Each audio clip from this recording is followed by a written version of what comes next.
I'm going to show you step by step how to properly do product research if you want a serious chance of succeeding with Amazon FBA and growing a ridiculously profitable private label brand using my experiences as an Amazon seller for the past 5 years. Now, I've tested all the popular product research tools. I know which categories are the best for beginners with a low budget. And throughout the years, I've developed a system to predictably find untapped products with great profit margins. You probably don't know who I am. My name is Michael Elliott. I'm 24 years old and I have a few Amazon private label brands generating multiple 7 figures. I've tested dozens of products and have made so many easily avoidable mistakes that I'll explain in this video so that you can sell your products a lot easier with a lot less stress than when I was first starting out. Now, before I start, this is by far the most important factor to success on Amazon. So think of your Amazon business as a boat and product research being the shape of the boat's bottom. If you don't properly do product research, you might end up with a square boat. And in case you've never seen the bottom of a boat, they're never square. They're always triangular so they can move through the water with less friction. I use this example because if your boat's bottom is square, but the Amazon seller next to you has diligently done the product research process so that their boat is triangular, you're going to have to work a lot harder to move the boat forward compared to the seller next to you. Entrepreneurship is already difficult, so don't make it more difficult by setting yourself up for failure.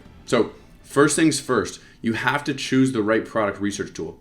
I've tried Helium 10, Jungle Scout, and Viral Launch, and a bunch of other tools. In my experience, I've found Helium 10 to have the most accurate data and the most useful suite of tools for things beyond just initial product research. For example, product tracking and keyword research. So as you scale your business, you'll continue using Helium 10's features. It's not just for product research. Now, if you already have, say, Jungle Scout or Viral Launch, that's fine too. I just personally found Helium 10 to be better. Like any other tool though, you have to properly use it. So let's get into the product criteria. If you want to watch an in-depth step-by-step video with additional commentary and nuances about this process, I have over 30 minutes of me sharing my screen and doing live product research inside my free course. After you finish watching this video, click on the free Amazon training, which will be in the description. I use Helium 10's black box tool for this, and the first thing I do is switch to their keywords tab. The idea here is we want to understand the market demand and competition for this keyword rather than just analyzing the data of one specific product. And the criteria I use is as follows: minimum search volume of 3,000 to 5,000 per month. Any lower than this and there's just not enough demand to pique my interest. For max search volume, you don't need to fill this out, but you could choose a maximum of 50 to 100,000 searches per month. Usually anything above this means it's seasonal or a trending product. I prefer to sell evergreen products so that I have steady sales all year round and can continue to sell the product for at least 4 to 5 years without worrying about it becoming outdated. And the reason I said you don't need to fill this out is because there are ways to tell the historical data for individual products, but I'll get into that later. For minimum monthly revenue, set it to $8,000 to $10,000. Sometimes I go a little bit lower than this, but I avoid setting the minimum to $100,000 or higher because usually those competitors have a lot more money to advertise their products over mine. Now, max monthly revenue, you can leave it blank. For price, I like to go at least $25 to $30 at the minimum to maintain a good profit margin. If your product is selling for less than this, it's going to be difficult to see profits. You have to remember we have Amazon fees, shipping fees, marketing fees, just to name a few. For maximum product price, you can put it around 50 or above. This really depends on the actual budget you have and how much money you have to invest into the business. I personally prefer higher ticket items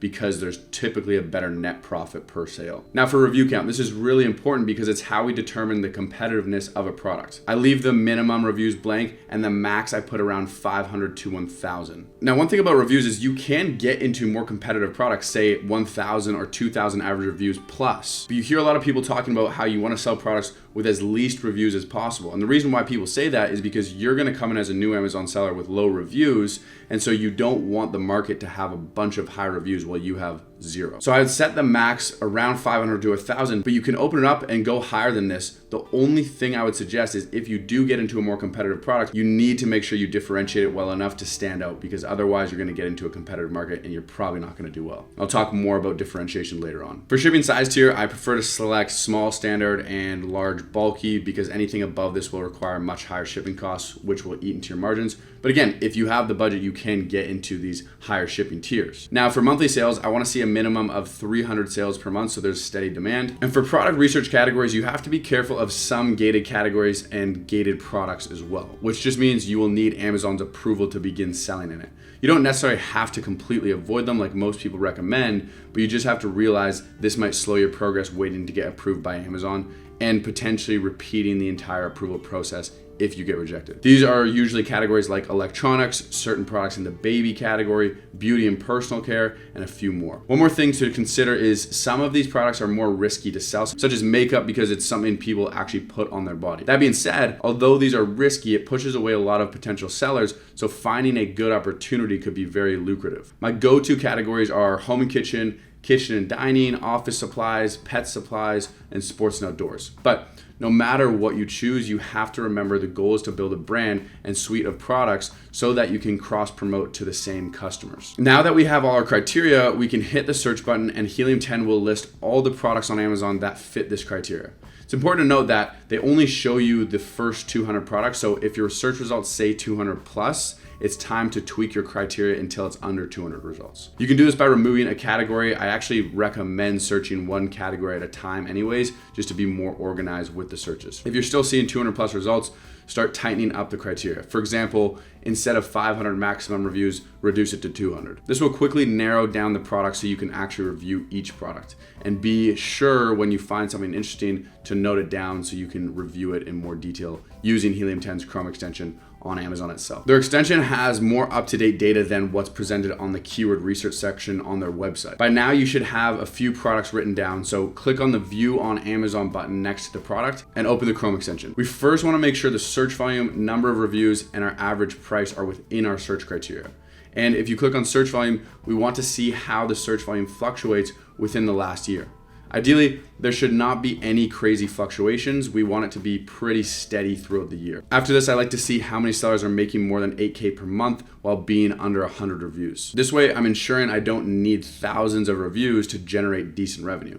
Ideally, 3 to 5 sellers should fit this criteria while being in the top 20 products. You probably think we're done here and that you found your ideal products, but you're wrong. There are still a few important steps before deciding which product to choose. Remember, we don't want a square boat. By front-loading all this research, you are saving tons of time and money while speeding up and increasing your chances for success. So the goal now is to confirm that the keyword we're searching is the main keyword. We do this by using Helium 10's magnet tool. Essentially, we want to make sure we're looking at the highest searched, most relevant keyword.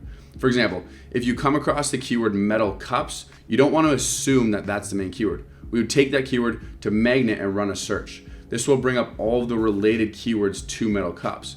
I would then sort by search volume high to low. And in an example like this, we'd very likely see that the keyword cups has higher searches than metal cups. We would then run that data with Helium 10's Chrome extension X-ray on that keyword since it's the highest searched, most relevant keyword. Now by this point, you should have some product ideas with good potential.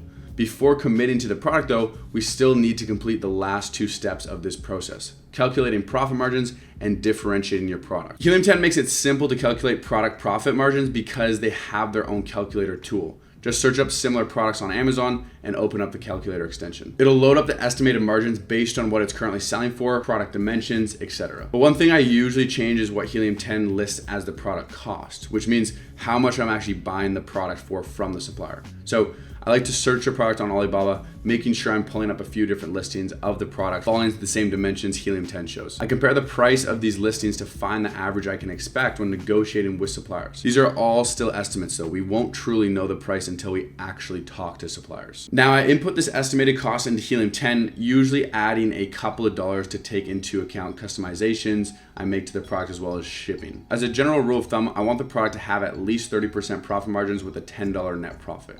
Any less than this, it'll be difficult to actually make any money after product cost, shipping, and Amazon fees. After counting customizations, if I'm still over 30% profit margin, I continue increasing the price of the product until I'm below 30%, just to understand what the worst case scenario would look like. Now, once I confirm the profit margins, it's time to figure out how I am going to differentiate my listing from everyone else. Well, it's surprisingly a simple process, although it does take some creativity. And the main 2 ways are adding a bonus item to the main product. that complements the purchase. For example, say we're selling a bamboo cutting board, we could add some cleaning material to treat the bamboo board as a bit of a bonus or a gift. Number two is looking at the negative reviews to understand how I could improve the design or quality of the product. And this is a gold mine because we're getting feedback from the people who want to enjoy the product. It's why they purchased it in the first place. And a bit of a bonus, if you're still stuck on differentiating your product, go over to ChatGPT, search up how to differentiate X product, and it'll give you some detailed answers, which you can then bring to your supplier to actually execute on. If you want to learn more about Amazon FBA, make sure to subscribe and check out the link in the description for our free product research training.